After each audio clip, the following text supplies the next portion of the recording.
Good evening. My name is Ed Oberholtzer. I'm the resident priest and guiding teacher at the Joseph Priestley Zen Sangha here in Lewisburg, Pennsylvania. We're an affiliate of Empty Moon Zen. It feels important to me to begin our liturgy service with two chants, the Gata of Atonement and the Three Refuges, and today being Yom Kippur, the Day of Atonement, it seems particularly appropriate. The two chants go hand in glove. The acknowledgement, the owning of all of our past actions, both bad and good, of our karma, a kind of cleansing, preparing us to take refuge in the three treasures, Buddha, Dharma, Sangha. Making yourself right with the world before you embrace those three treasures.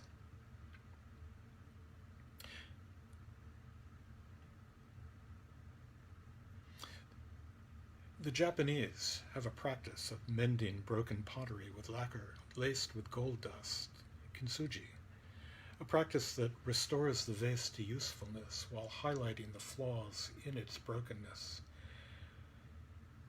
As we come to take refuge, we can also find and treasure those cracks, those flaws. Leonard Cohen, observant Jew and Zen priest, sings it beautifully. Ring the bells that still can ring. Forget your perfect offering. There is a crack in everything. That's how the light gets in. But of course that making yourself right, that mending, can only be incomplete. No, we can never find all of our flaws, all of the hurt that we've caused. I was talking with a friend about the practice of returning to all of those whom we may have harmed through our actions or our failures to act. How do we come with open hands to those who have died, to those we have forgotten, to those we are unaware of? My father would write enraged letters of complaint and then crumple them up and toss them in the wastebasket. I've read of and heard of from that friend the practice of writing a letter and burning it, sending its ashes to the skies. For myself, I think only of that practice of the open hand, of coming with a mind open to acceptance of our acts, of others' acts. If we can feel gratitude without feeling grateful to anyone in particular, for anything in particular, if we could be prayerful without praying to anything, for anything, questioning without a question, then accepting our actions, whether we can point to them or not, is, I think, possible. Living with acceptance opens us to that refuge. Opening our hearts can be that refuge because the Buddha, the Dharma, and the Sangha are themselves all accepting. So we turn in all of our brokenness to the embrace of the three treasures. There's so much richness in the Pali rendition of the chant that begins, Buddham Saranam Gacchami. But I often find myself drawn to the three refuges, prayer, from the Soto daily practices. I take refuge in the Buddha. May all beings embody the great way, resolving to awaken. I take refuge in Dharma. May all beings deeply enter the sutras, wisdom like an ocean. I take refuge in Sangha. May all beings support harmony in the community, free from hindrance. And we take up our roles as seekers of refuge, like Quasimodo bursting into the Cathedral of Notre Dame, crying, "Sanctuary!" Like the outcasts of the ancient state of Judah, claiming sanctuary in the Temple of Jerusalem. Like a mother and her child crossing the Rio Grande in search of asylum. All of them, all of us, refugees. Leonard Cohen continues his call to us. You can add up the parts, but you won't have the sum. You can strike up the march, there is no drum. Every heart to love will come, but like a refugee.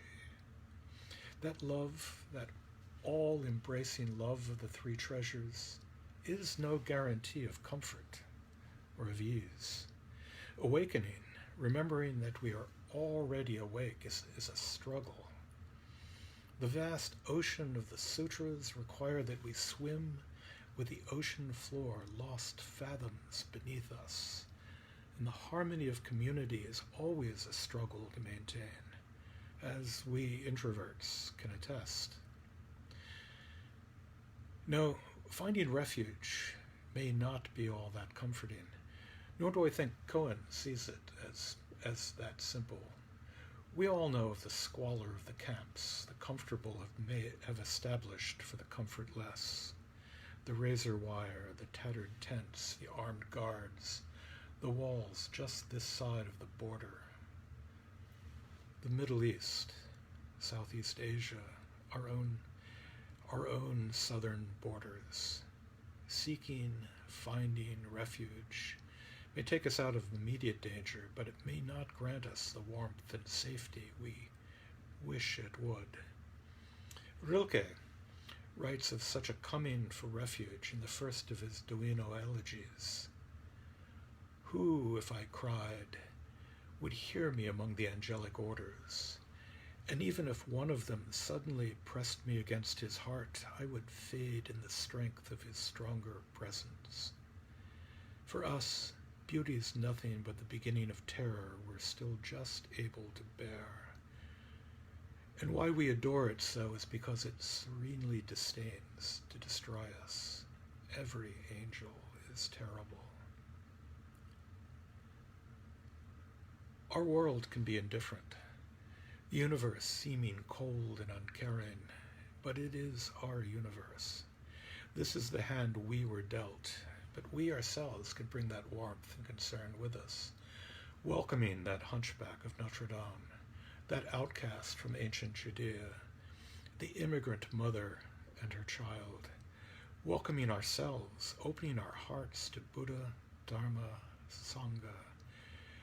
So many ways to find refuge, so many refugees. When I think of that place of refuge, the drawing together of the three treasures, I turn to the poetry of Jane Kenyon, to her poem, Let Evening Come.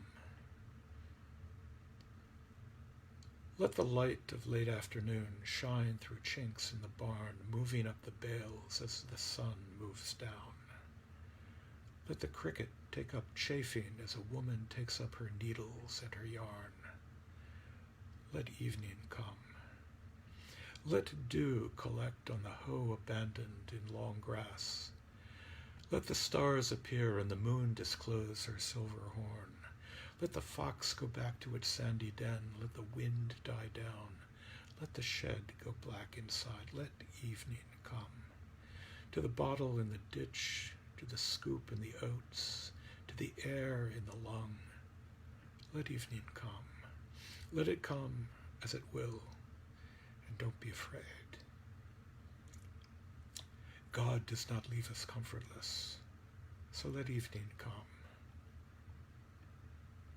Camus' protagonist in his novel The Stranger sought refuge in the benign indifference of the universe. We have the warmth and comfort of Kenyon's New Hampshire farm. Let the light of late afternoon shine through chinks in the barn, moving up the bales as the sun moves down. Let evening come.